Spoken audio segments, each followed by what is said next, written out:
రే మొన్న 50,000 కావాలని అడిగావు కదా, పంపించాను చూసుకో. మళ్ళీ ఇంకేమైనా కావాలంటే అడుగు, పంపిస్తాను. ఓకేనా? బాయ్. ఎందుకు అడిగినా ప్రతిసారి వానికి డబ్బులు ఇస్తుంటావు? నానా, ఇప్పుడు వాడు డబ్బులు తీసుకున్నారు కదా, వానికి నేను ఇచ్చిన టైం 10వ తేదీ. దానికంటే ముందు రోజు 9వ తేదీ అర్ధరాత్రి 12 నా అకౌంట్లో నా డబ్బులు ఉంటాయి. అందుకే వాడు డబ్బులు అడిగిన ప్రతిసారి నేను లేదనుకుంటే వానికి డబ్బులు ఇస్తూ ఉంటాను. వాడు నమ్మేది ఏంటో తెలుసా నాన్న, అవసరానికి డబ్బులు తీసుకున్నప్పుడు ఆ ఇచ్చిన వాడికి అవసరం ఉన్నా లేకున్నా తిరిగి ఇవ్వడం మన క్యారెక్టర్. ఇలాంటి వాళ్ళు ఎంతమంది ఉంటారు నాన్న.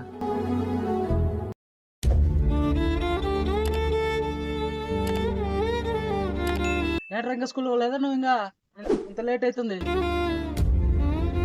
అన్నా రేపు వచ్చిన స్కూల్ పోను.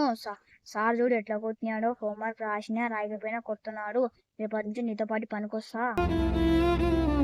రే నేను కూడా నీలాగే సార్ కొడుతున్నాడని ఇట్లా బెల్దార్ పనికి వచ్చిన. ఇప్పుడు చూడు నా చేతులు ఎట్లా బొబ్బ వినాయో. నువ్వు నా మాడితే బెల్దార్ పనికి వస్తావా? చూడరా, నువ్వు కానీ బాగా చదువుకున్నావు అనుకో, అలాగే విమానంలో పోతావు. చదువుకుంటావా లేదా నా మాడితే బెల్దార్ పనికి వస్తావా? పోతా అన్నా, రేపటి నుంచి స్కూల్కి పోయి నీ పేరు బాగా నిలబెడతా అన్నా.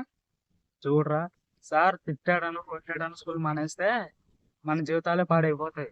సార్ కొట్టేది మన మంచి కోసమే. సార్ చెప్పినట్టు విను, జీవితంలో పై ఎత్తులో ఉంటావు. సర్లే, రేపటి నుండి బాగా చదువుకుని స్కూల్ పో.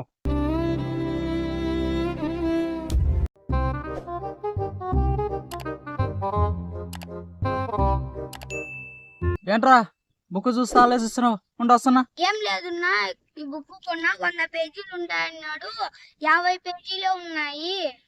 ఒకవేళ దీంట్లో 100 పేజీలు ఉంటుంది, నువ్వు నాకు 20 రూపాయలు లేదురా, లేకపోతే నేను ఇస్తా.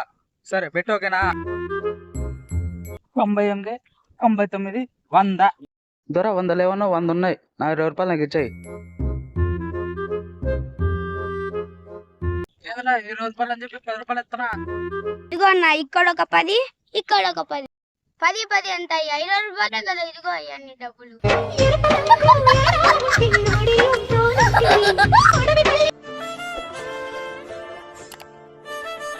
ఏంది రచన, ఏడుకు వచ్చినావు?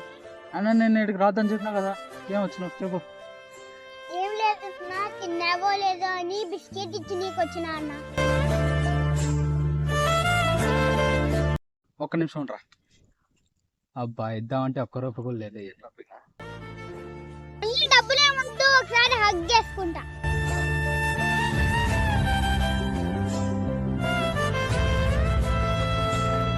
ఏం నాన్న మీ బాధ? మీ కాలంలో ఉద్యోగాలకు 10 మంది ఉండేవాళ్ళు. రండి బాబు రండి ఉద్యోగాలు ఇస్తాం చేసుకోండి అనేవాళ్ళు. మరి ఇప్పుడు ఒక్క ఉద్యోగానికి 1,00,000 మంది వెయిట్ చేస్తున్నారు. క్యూలో నిలబడతా తరిమి కొడుతున్నారు. కుక్కగానే హీనంగా చూస్తున్నారు. వీళ్ళు నీ కొడుకు ఉద్యోగం రాలేదా అని కాదు. ఉద్యోగాలు ఉంటే మేము చేసుకోమా? మీరే అర్థం చేసుకోలేకపోతే ఇంకా బయట వాళ్ళు ఏం అర్థం చేసుకుంటారు?